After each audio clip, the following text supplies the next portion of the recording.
welcome to the new episode of Cerita Jenita. I hope that you're doing great. And in this episode, aku nggak sendirian. Aku udah sama satu orang yang menurutku inspirasional banget nih. Karena udah membawa nama harum bangsa Indonesia nih ke kancah Asia. Asik. Nah, ceritanya, I met this person about 3 years ago di satu event komunitas yang namanya Idepreneurs. Jadi itu tuh komunitasnya pengusaha-pengusaha muda gitu. Nah, on that event, I helped to host. Dan orang ini adalah salah satu yang sharing. Nah, pas gue dengerin sharingnya, gila, I feel so inspired and motivated aja gitu loh. And on top of that, gue ngerasa orang ini tuh very humble. Karena waktu itu gue tuh pengen belajar basic SEO, mau naikin traffic di travel blog gue, dan orang ini nih bersedia meluangkan waktunya untuk ngajarin gue gitu loh. Terus gue yang kayak, oh my god, terharu banget karena gue itu siapa gitu kan. Nah, terus udah lama banget nih nggak ketemu. Udah lama banget nggak ketemu, terus tiba-tiba gue lupa, gue di-share sama orang atau gue liat di Instagram gitu, ternyata orang ini masuk Forbes 30 under 30-nya Asia. Gila, membanggakan banget gak sih? And so without further ado, let us all welcome Steven Wongsorejo. Yeay! Steve, thank you banget once again for agreeing to help me to make this content and then to share with our friends di Cerita Jenita. So how are you? How's life? First of all, thank you for having me as well. Life is good. Life is good. Oh, thank God. How about you? Good as well. Tapi gimana nih pandemi ini kayaknya online malah lebih sibuk kali ya? Sebenarnya sih sejak outbreak kita menjalankan business as usual. Jadi nggak ada perubahan dari segi bisnis kita, malah orderan meningkat atau kayak aktivitas online yang tadi Jenita sebutin meningkat. Nah, cuman memang kita juga harus memastikan bahwa semua tim kami juga sehat gitu kan. Jadi kita ada shift work with shift. Jadi kita mencoba untuk meminimalisir adanya pertemuan orang di kantor. Jadi ada yang beberapa divisi seperti contoh teknologi bisa meeting di rumah, coding di rumah. Kita persilahkan mereka untuk bekerja dari rumah. I see.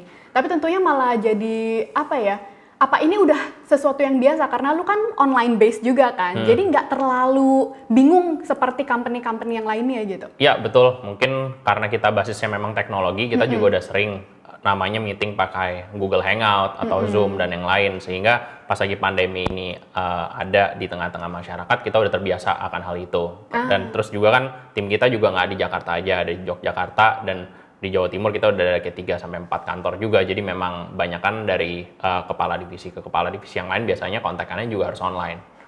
I see. Congratulations by the way, waktu itu belum sempat ngucapin in person nih. Thank you. Iya, itu gimana sih ceritanya? Maksudnya kan kayak masuk Forbes 30 under 30 itu tuh nggak mudah ya. So did you apply for it atau you are nominated by someone atau gimana? Ya, jadi ceritanya waktu itu di tahun 2018 akhir, ada salah satu investor kita ngebuat event waktu itu. Nah, lalu ada salah satu jurnalis Forbes atau chief of content-nya untuk Indonesia spotting kita out.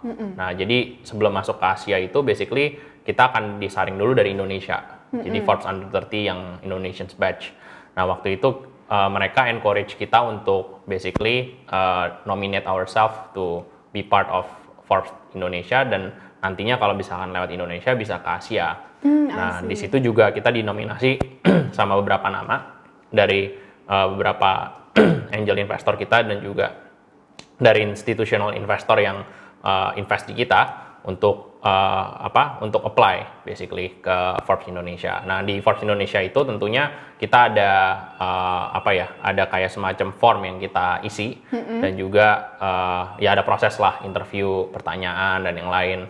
Demikian juga ketika kita udah lewat dari Indonesia, yang Asia mulai nge-spot kita kan, karena kita udah lewatin dan udah ada nama-nama tersebut. Nah, itu disaring lagi gitu. I see. Berarti yang dari Indonesia ini tuh berapa orang juga nggak tahu dong ya?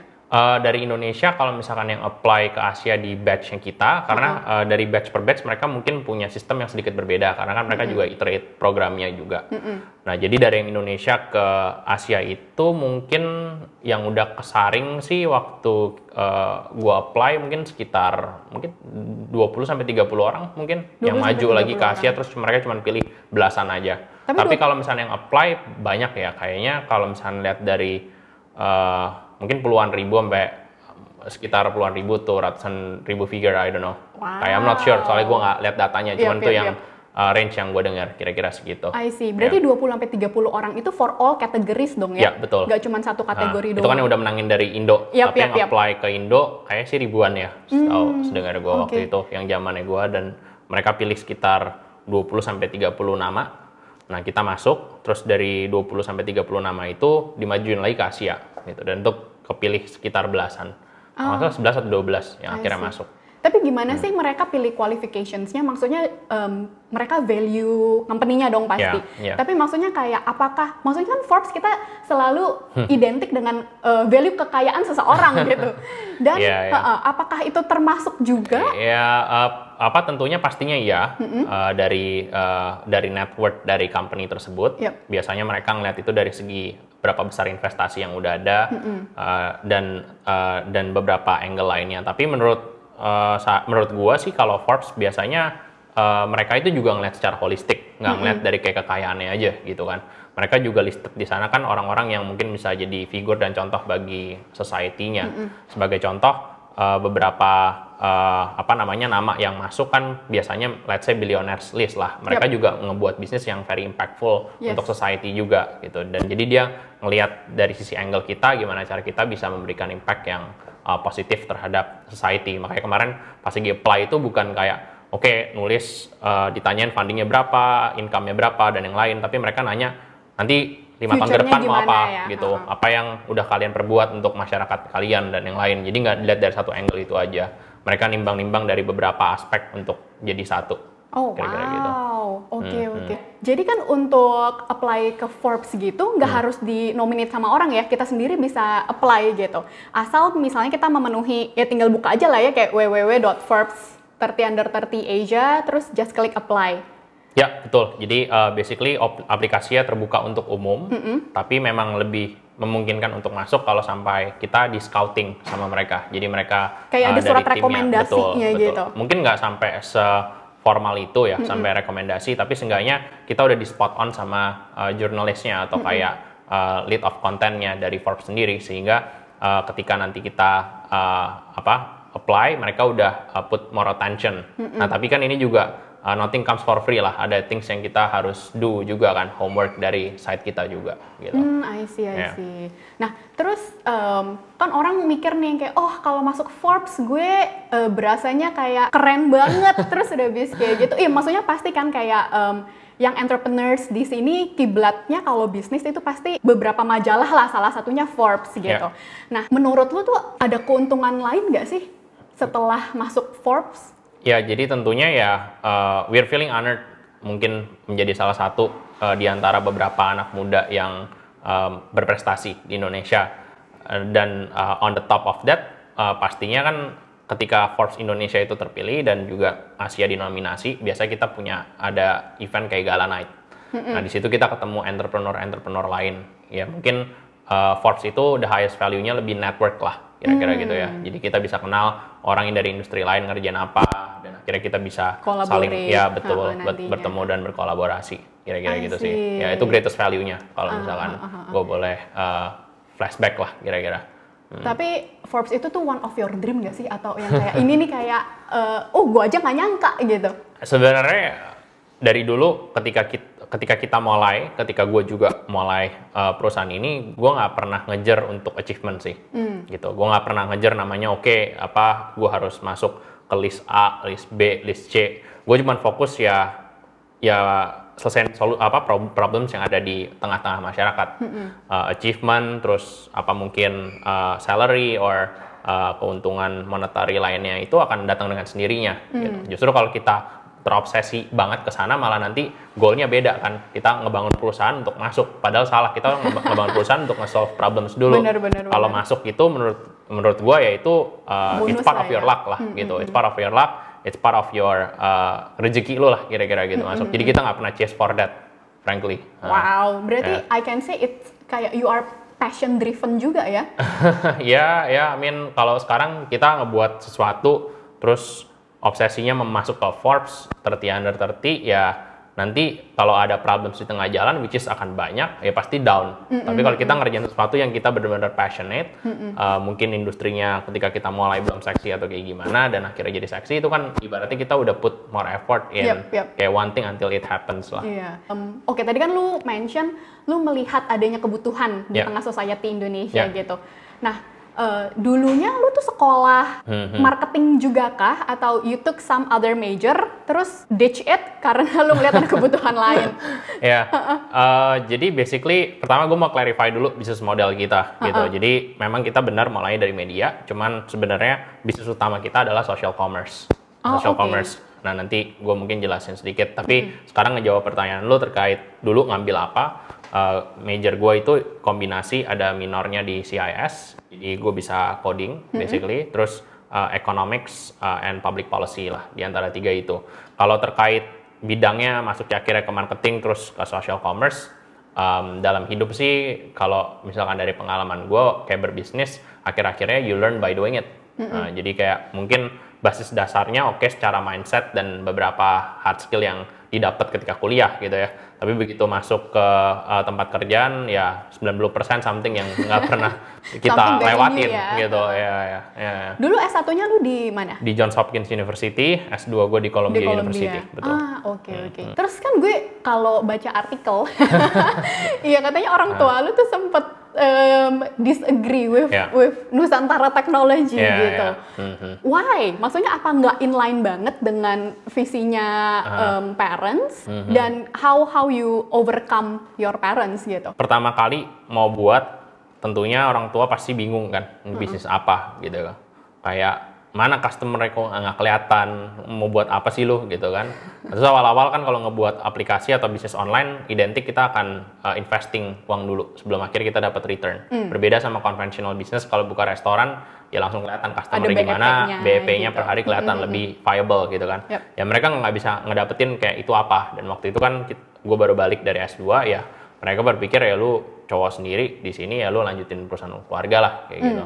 Nah waktu itu cuman gue mikirnya ya gue cuman one of the battle di situ. Perusahaan keluarga gue maksudnya udah lebih settle lah gitu ya, udah kayak ribuan karyawannya dan yang lain, dan gue nggak ngerasa kayak ada impact yang cukup signifikan di sana karena whatever it is I'm still their little boy lah kira-kira gitu. Jadi waktu itu gue memantapkan diri untuk keluar dan buat sendiri. Jadi di awal-awal mereka ya punya pertanyaan, pertama tadi customernya siapa, terus kedua ngapain susah-susah lagi sih, kayak ngulang lagi, ini udah ada yang enak. Udah ada jalan tol gitu, kenapa lo harus garap jalan sendiri? Betul. Nah, tapi gue ngerasa dalam hidup uang bisa habis dalam sekejap, tapi surviving skills bakal stick in your blood until you die. Jadi waktu itu gue lebih ngeliat kayak I want to learn that surviving skills, kayak life wouldn't be like so interesting if you're doing the things that have been done before gitu kan.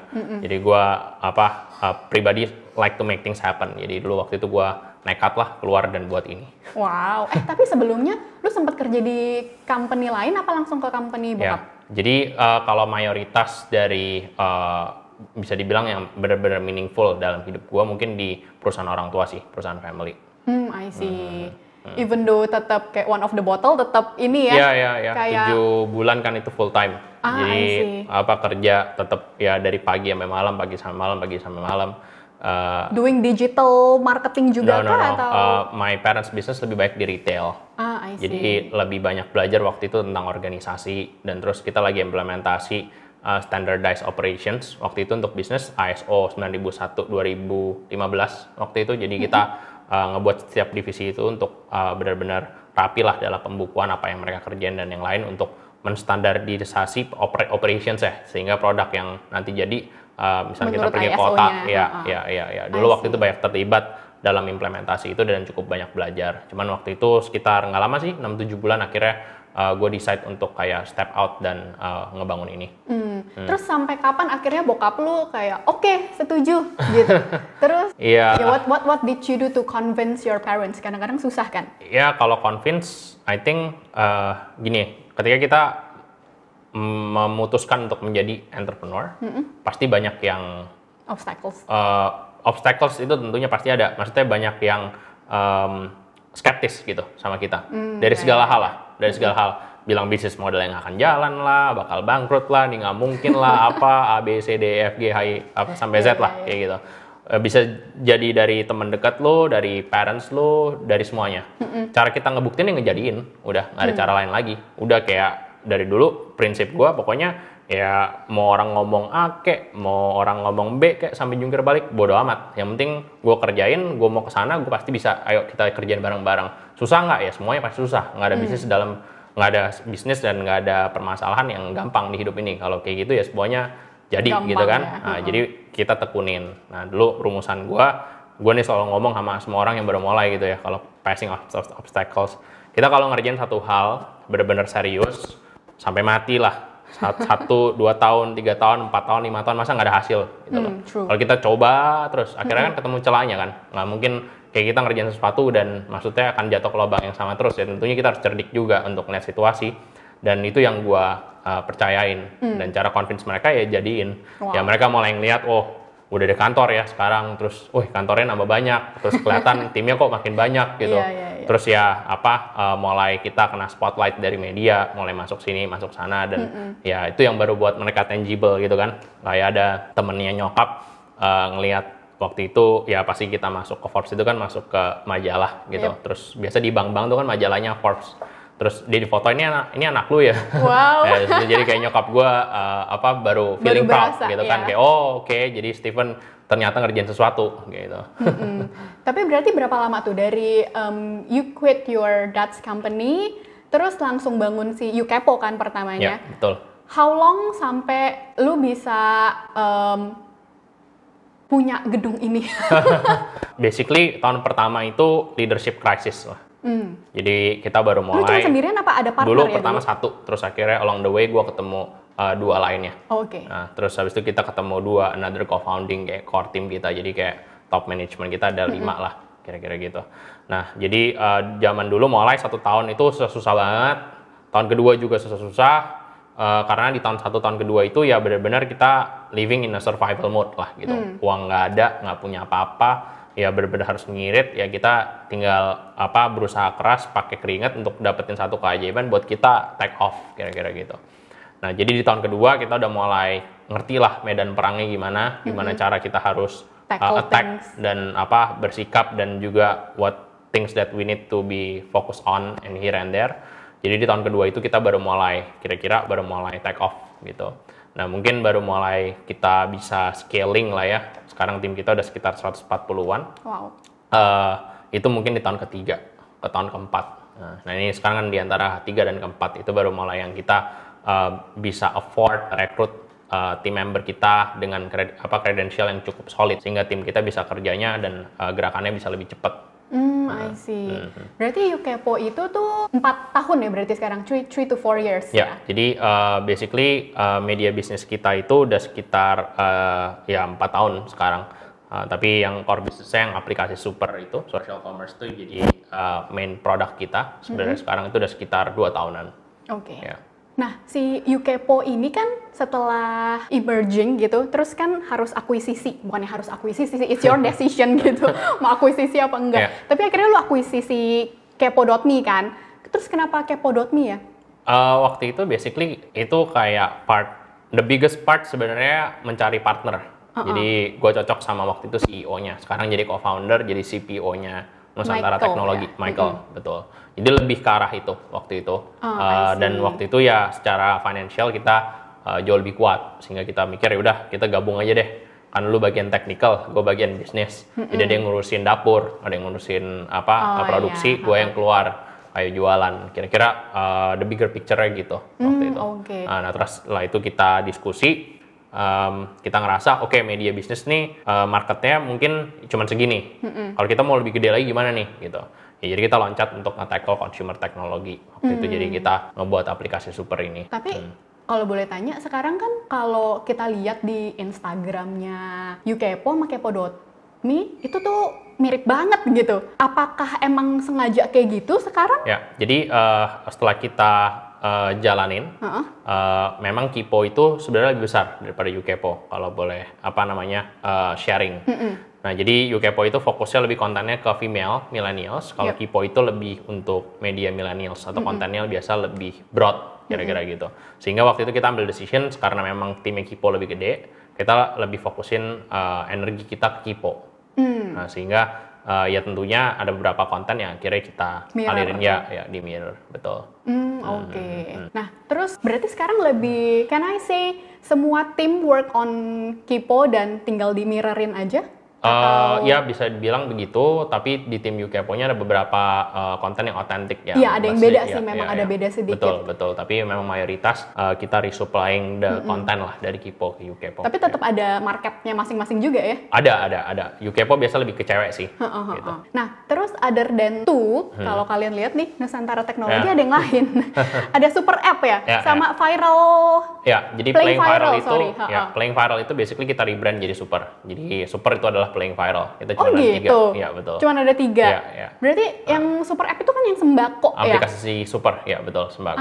I see. Tapi Playing Viral akhirnya sekarang jadi Super. Betul. Terus kenapa akhirnya kalian expand on these 2 segments? Gini, pertama media kita keep kenapa? Karena pertumbuhannya organik dan it's a profitable business.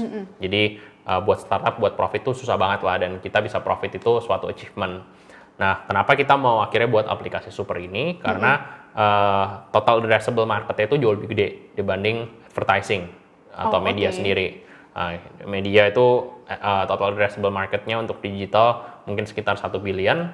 Tapi kalau kita masuk consumer tech itu sekitar 200 billion kayak USD. Jadi you can see like 200 kali lipat lebih besar gitu. Bener. Jadi kita chasing after that opportunity lah through aplikasi Super.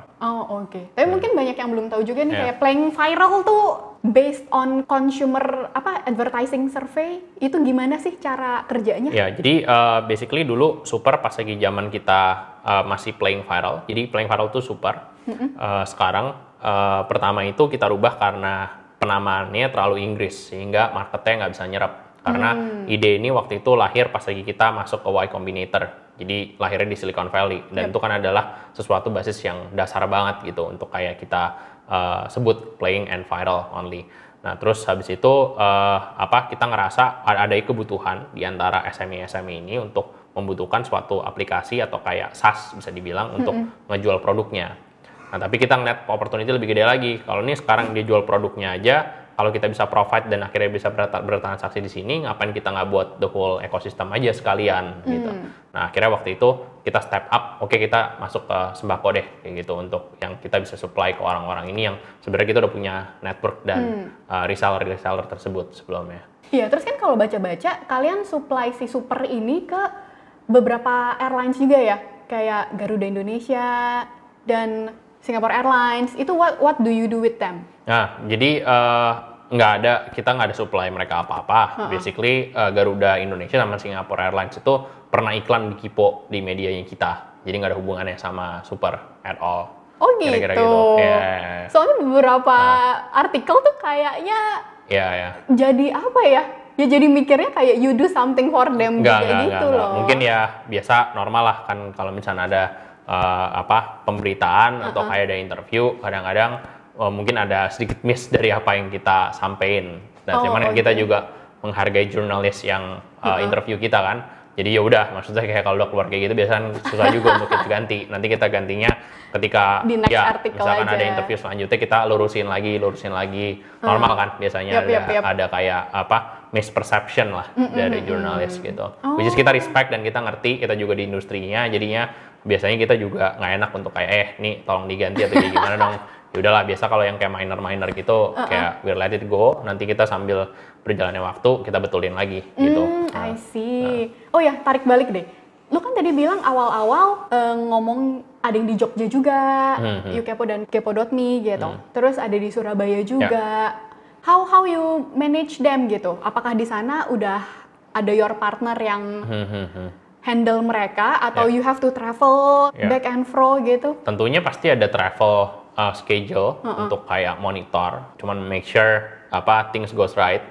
Tapi ketika kita berkembang mungkin dari 0 sampai 50, mungkin CEO masih product builder, kita masih turun banyak ke lapangan, bantu tim kita untuk di sana untuk ngebuat produknya dilihat-liatin dari sedetail mungkin.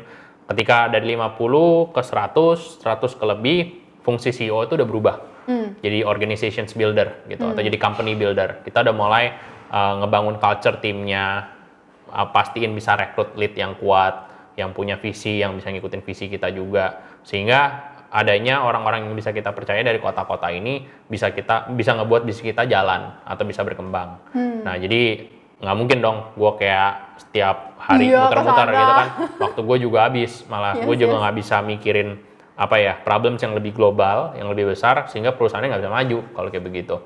I see. Tapi kenapa pilih kota-kota tersebut gitu? Kenapa why don't you centralize that di Jakarta? Ya, jadi kalau Yogyakarta memang mereka bagus banget dari segi konten dan dari segi kreativitas. Sehingga waktu itu kenapa kita decide akhirnya punya tim konten kita dan apapun yang segala digital marketing untuk dipusatin di Yogyakarta. Untuk Jawa Timur sendiri kenapa?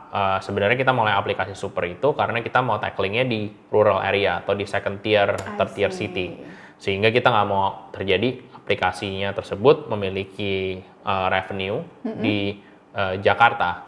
Karena Jakarta kan udah metropolitan city, terus kompetisi juga udah cukup sengit, udah ada first generations of e-commerce, kita kan lebih second generations kan. Kita masuk ke market yang belum di tap, dan di situ ada kebutuhan yang lebih, di mana digital literacy dari masyarakatnya jauh lebih rendah dibanding yang di tengah kota. Jadi kita lihat ada opportunity nih di sini. Orang nggak biasa belanja online kan, sekarang jadi kita harus rekrut reseller ini untuk bantuin orang lain untuk belanja online. Kira-kira gitu. Wow, berarti creating a new ecosystem di Jawa Timur ya? Betul, I see. Betul. Nah, lu sebagai CEO 3 company nih, maksudnya yang kayak how do you manage your time sekali lagi? Apalagi kan lu lagi building your own family juga gitu. Jadi sebenarnya it's satu entitas lah, mungkin 2 tipikal bisnis yang berbeda, kan meskipun 2 di sini kan satu bracket gitu lah, media dan juga sort of. aplikasi Super. Sebenarnya kita tuh goal ke depannya pengen jadiin satu ekosistem. Ya sama kayak Gojek ada GoNews gitu kan, sama kita nanti juga ada Super Kabar yang jadi plan kita untuk nanti disuplai kontennya untuk biar reseller ini bisa baca-baca kontennya, kira-kira gitu. Jadi sebenarnya kita bisa bilang meskipun 2 bisnis yang berbeda, banyak sinergi. Mungkin memang kalau dibilang waktu, ya tadi yang gue udah mention, mungkin CEO udah bukan lagi yang turun ke lapangan, gue liatin produknya satu-satu lagi, bantuin coding, ngurusin finance secara detail atau apa. Jadi mungkin lebih banyak habisin waktunya untuk meeting. Tapi meetingnya lebih ke arah, jadi bahas KPI, kenapa KPI ABC nggak bisa jalan, terus kalau ketemu lead yang kira-kira belum bisa nyampe ke standarnya, gimana cara kita nge-train mereka, nge-coach mereka supaya mereka tetap semangat dan bisa menuju KPI tersebut. Jadi kalau sekarang mungkin banyak waktu ngabisin untuk itu dan juga ngobrol sama shareholders dan juga potential investor in future, sama mungkin ini sih pemberitaan keluar biasanya. I see. Nah, tadi kan lu udah ngomong soal kayak coaching gitu. Berarti lu coach tim lu per quarter kah atau per gimana gitu? Ya, kita ada weekly meeting pastinya. Jadi setiap week itu lead harus report KPI apa yang minggu lalu di set, minggu ini gimana, kalau bisa hit kenapa, bisa lebih kenapa, kurang kenapa. Sehingga nanti di minggu selanjutnya kita harus ngapain lagi untuk bisa jadi yang lebih baik gitu kan, lebih ningkatin lagi atau at least stay atau lebih meningkatkan, atau yang misalkan nggak nyampe gimana caranya nyampe dulu. Nah, jadi kalau coach itu basically lebih ke be there with your lead and basically understanding problems mereka apa, kekurangan mereka apa, ya kita kasih feedback gitu loh, kasih feedback. Sama gue juga terima feedback dari mereka dari weekly meeting tersebut. Kalau misalnya ada things yang dari gue juga gue nggak address sebagai CEO. Nah, itulah pentingnya ketika kita udah di beberapa kota, jadi ada circulations of communications. Jadi decisions bisa lebih keputusan bisa diambil lebih cepat, betul, dan lebih terarah dan lebih tepat. Sehingga adanya weekly. Terkait coaching itu mungkin lebih pengembangan seiring berjalannya waktu. Semua yang masuk ke Nusantara, sama gue pribadi dan semua orang yang masuk ke perusahaan nggak akan masuk dari form yang perfect gitu kan. Pasti ada strength sama weakness. Maksud gue coaching tuh lebih yang kayak gini. Mereka pasti punya strength, tapi juga mereka punya weakness, itulah manusia gitu. Mungkin weakness-nya pas lagi masuk mungkin 9/10, bisa nggak hilang 0? Nggak mungkin bisa, karena itu udah ada karakter kan. Kita udah berapa tahun hidup kayak begini gitu. Nah, seenggaknya dari 9 itu bisa diredam jadi 2 atau 3. Nah, sehingga kita bisa jadi strength-nya dia bisa ngebuat dia untuk bersinar, kira-kira gitu. I see. Itu yang kita lakuin lah. Iya, improve on the weakness lah ya. Betul. Nah, terus kan as you mention juga nih tadi kayak, berarti harus think bigger scale, kayak company ini kedepannya dibawa kemana? Maksudnya berarti you're looking for new innovations in Nusantara gitu kan. Terus berarti kan you need another inspirations juga gitu. Biasanya lo tuh cari inspiration dari mana sih? Gue suka baca buku, mungkin itu yang the main source of inspiration. Setiap mungkin zaman dulu sih pas lagi sebelum kayak benar-benar sibuk, mungkin 1 bulan 1 buku, mungkin sekarang sedikit agak lack off karena banyak kerjaan juga, jadi bukunya nggak bisa habis biasa baca, cuman gue coba setiap 1 quarter dapat 2 buku lah at least. Dari situ gue banyak belajar dari autobiography atau mungkin dari orang yang biasa ngebuat tesis-tesis terkait bisnis atau politik, ilmu politik, 2 itu yang biasa sering gue baca. Nah, ini kan has been 4 years going to 4 years of Nusantara journey gitu. Nah, tadi lu juga bilang banyak banget nih obstacles-nya yang kayak skepticism, this and that gitu. Pernah nggak sih yang kayak you hit your lowest point of life yang kayak udah gue nggak mau kerjain Nusantara lagi? Pernah ada nggak sih? Kalau sampai nggak mau ngerjain enggak, karena memang dari pertama kali gue buat your why ya. That's one thing, tapi gue punya tekad untuk jadiin inilah. Apapun yang terjadi harus jadi gitu. Gue cuma mikir kalau gue akan stay di sini untuk kayak 50 tahun baru jadi, gue akan stay di sini gitu. Pokoknya harus jadi gitu. Nggak apapun yang terjadi, apapun path-nya atau apa nih harus jadi. Gue nggak mau tahu gitu. Kalau gue mau stay sampai bertahun-tahun lamanya, gue akan tungguin terus sampai pokoknya jadi. Itu dari pertama. Jadi gue nggak pernah ada expectations to quit or to exit gitu kan. Nah, tapi kalau misalkan dibilang pernah nggak hit the lowest, kayak sedih ya, banyak banget. Banyak muntah darahnya gitu jadi CEO of startup. That's like the hard truth. On the glimpse of kayak CEO masuk ke majalah A, B, C, D, E, itu kan cuma secuil doang gitu. Kita highlights of your life. Betul, milestone doang kan. Banyak kan sebelumnya itu banyak gloomy day-nya pastinya. Ya, itu banyak banget. Wow. Nah, banyak banget kan nih teman-teman Steve yang mau bikin startup juga, be it in media, be it in something else gitu. Ada nggak sih tips-tips buat teman-teman gitu? Mungkin tips secara moral boleh, dan tips secara yang kayak kan you mention, kita dapat angel investor nih gitu. Terus kemarin juga dapat dari Alpha JWC gitu. Maksudnya gimana sih how to get their attention buat invest di kita gitu? Ya, jadi gini, sama kayak tadi yang udah gue mention sebelumnya. Ketika kita ngebuat sesuatu, pertama yang harus kita address tuh sebenarnya passion, kayak gitu. Gue nggak pernah setiap interview biasa kalau ditanya gitu, gimana sih caranya tips atau untuk jadi startup founder atau nggak jadi startup entrepreneur? Gue nggak pernah encourage orang untuk jadi startup entrepreneur. Gue encourage orang untuk nemuin passionnya. Jadi orang tercipta di dunia ini, ada yang jatuhnya nanti dia kerja jadi eksekutif dan jadi itu bagus, dan ada juga yang lahir dan besar untuk kerja di public official atau public policy, itu bagus. Ada juga yang menjadi entrepreneur kayak startup kayak sekarang, kayak gue, dan itu juga bagus gitu. Jadi semua industri itu bagus. Hal yang terpenting dalam hidup adalah mengetahui apa passion di situ. Kita bukan di sini untuk short term game, kita untuk long term game. Jadi ketika kita put our attention untuk di satu hal, kita harus tunnel vision for the next few years sampai akhirnya jadi. Big things take time lah gitu, nggak mungkin sesuatu yang besar itu kayak overnight gitu. Jadi orang yang lihat di majalah lah sukses itu udah banyak banget jatuh bangun ya, mereka udah kayak sampai babak belur kan baru sampai di situ, karena mereka coba terus pantang menyerah, konsisten, akhirnya lewatin semua obstacle ini dan gapai award-nya itu atau reward-nya itu. Jadi kalau misalkan dapat investasi, kalau nanti juga decide jadi startup founder dan ngejarnya investasi, itu juga salah. Kenapa ya? Sama aja kayak kita obses kan. Jadi kita ngebuat startup untuk dapat investasi, bukannya ngebuat startup untuk menyelesaikan masalah yang ada di problems di society. Tadi yang gue mention sebelumnya, kalau kita fokus di problem dan kita ngebuat suatu terobosan atau inovasi untuk tackling apa yang ada di masyarakat tersebut, tentunya kan kita akan ada value. Aplikasi tersebut, entah itu website atau aplikasi atau maupun bisnis konvensional atau apapun, itu akan bisa jadi. Nah, ketika nanti bisnisnya maju ya pastinya investor akan tertarik, akan mencium dong, kayak wah nih returnnya bagus nih kalau misalnya invest di perusahaan ini, karena mereka punya trajektori yang bagus, bisnisnya mulai kedengeran, terus mungkin mereka juga nyoba produknya beneran bagus jalannya, jadi mereka tertarik untuk invest. Nah itu akan datang sendiri, tapi fokus pertama adalah passion, sama fokusnya bukan dapet investasi, bukan yang ngejarnya malah award, dapetin award sana sini, karena kayak gitu jadi nggak otentik dong. Kan kita kan mau ngebuatnya produk. Nah nanti kalau misalkan marketnya recognize your produk, itu karena achievement yang udah lu buat, bukan karena lu ngejar ke situ gitu. Dan banyak gua ketemu orang yang ngejar ke situ malah jadinya stres. Kenapa? Karena obsesnya bukan sama problems ya, bukan sama usersnya, bukan sama customersnya, tapi obsesnya for the fame gitu. Nah jadi kan beda kan. Padahal susahnya banyak kan pas lagi kita operate ya di sini. Ketika kita ngebangun perusahaan, mimpi itu bisa apaan aja. Setiap hari dapat ide A, B, C. Yang paling berat tuh eksekusi. Dan proses paling berat pun juga di eksekusi itu, jatuh bangunnya. Jadi kalau kita nggak benar-benar menjiwai, bakal berat banget.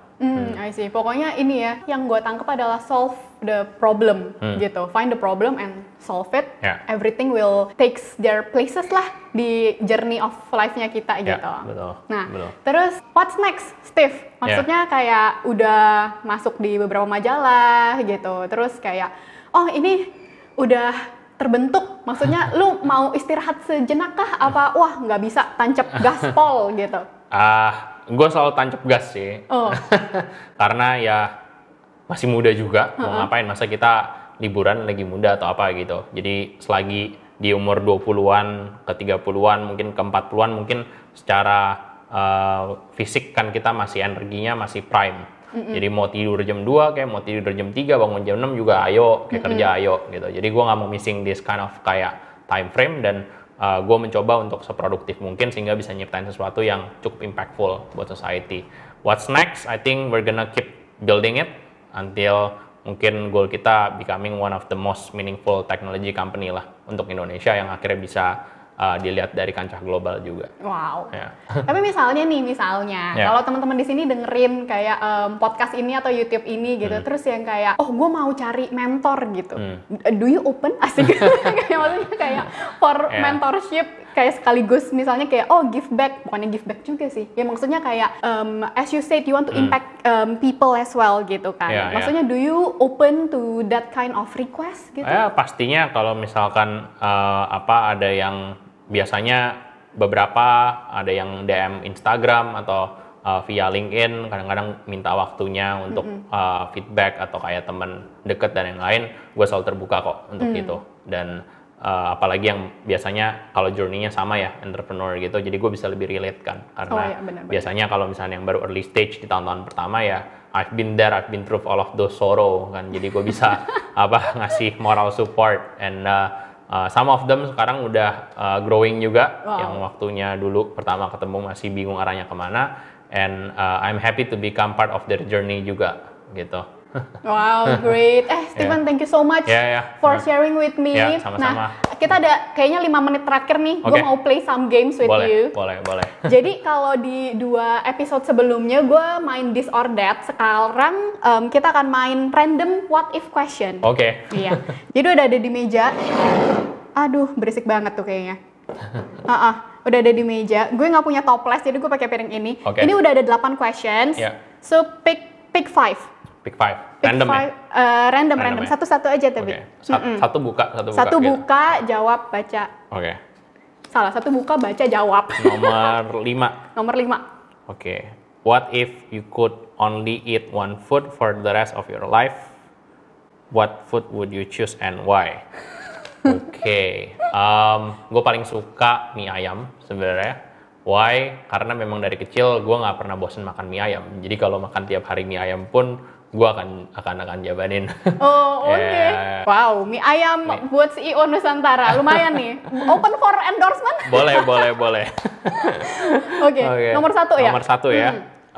What if you were guaranteed to be successful in a different professions? What would you want to do?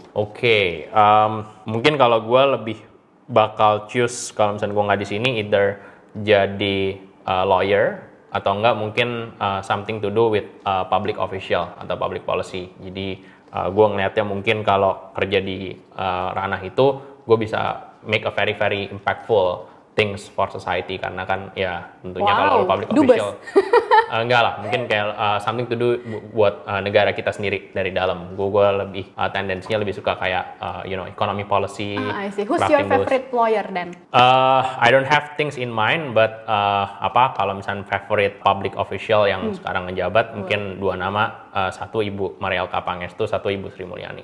Wow. Oke, third question. Oke. Nomor Question nomor 3. What if you could be a superhero for a week? Who would you be and why? Gue paling suka jadi Profesor X. Profesor X. Ya, Profesor itu paling banget nih. Ya, jadi kenapa Profesor X? Karena gue ngerasa dia paling efektif lah. Ya lu nggak perlu capek-capek ngapain untuk kayak keluarin laser lah apa segala. Ya udah diem aja, menjadi semua kan kayak gitu. Jadi ya gue paling suka Profesor X. I think he's the most powerful hero kayak compared to like any other. Interesting loh, mungkin nggak akan ada yang jawab itu menurut gue. Gue Profesor X. Oh wow, oke. Last 2 questions. Nomor 2, what if you could be anywhere else right now? Where would it be and why? Gue sebenarnya ada 2 tempat sih yang gue pengen pergi next. Ya udah boleh. Jadi satu gue pengen ke Uganda. Why? Ngeliat gorila, basically. Gue suka kayak nature. I like to go for adventurous kind of holiday. Dibanding kayak holiday yang kayak, kayak visiting kayak tempat-tempat yang udah biasa lah gitu. Terus kedua mungkin gue pengen ke Antartika. Mungkin itu 2 tempat yang gue pengen visit next after this COVID and pandemic ends. I see. Did you go for safari camping? Iya. Jadi kemarin pergi ke Afrika Selatan ke Cape Town. Jadi dapat 2 experience, dapat yang forest life sama dapat yang marine life. Soalnya mereka di coast gitu kan. Nah, kalau kita masuk ke dalam lagi, Uganda tuh agak ke atas. Jadi lebih forest life-nya. Interesting. Okay, one last question. Last questions. Yes. Lucky number 7. Oh. What if you could turn back the time? What would you change? Okay, interesting. I think most of the thing that happens in life, it's happening for reasons. Jadi, if I could turn back the time, I wouldn't change anything. Jadi apa yang gue lewatin terkait gue salah atau benar itu yang ngebentuk gue untuk jadi sekarang, dan itu terjadi karena ya memang harus terjadi gitu. Jadi apa yang ada di hidup ini gue selalu be grateful dengan apa yang ada, dan ya udah yang lalu kita sekarang fokus ke depan untuk menjadikan hal yang lebih baik kalau emang kita pernah ngelakuin kesalahan di waktu yang lalu. Learn from the past. Thank you so much, Stephen, for playing with me and chit-chatting with teman-teman dari Cerita Jenita. Thank you semua teman-teman for listening. I hope this inspires you some way somehow untuk kalian yang mau mulai jadi startup entrepreneur nih. So once again, thank you for listening to Cerita Jenita. Stay safe walaupun udah masa transisi PSBB nih. Stay healthy and stay creative everyone. Bye-bye. Bye-bye guys.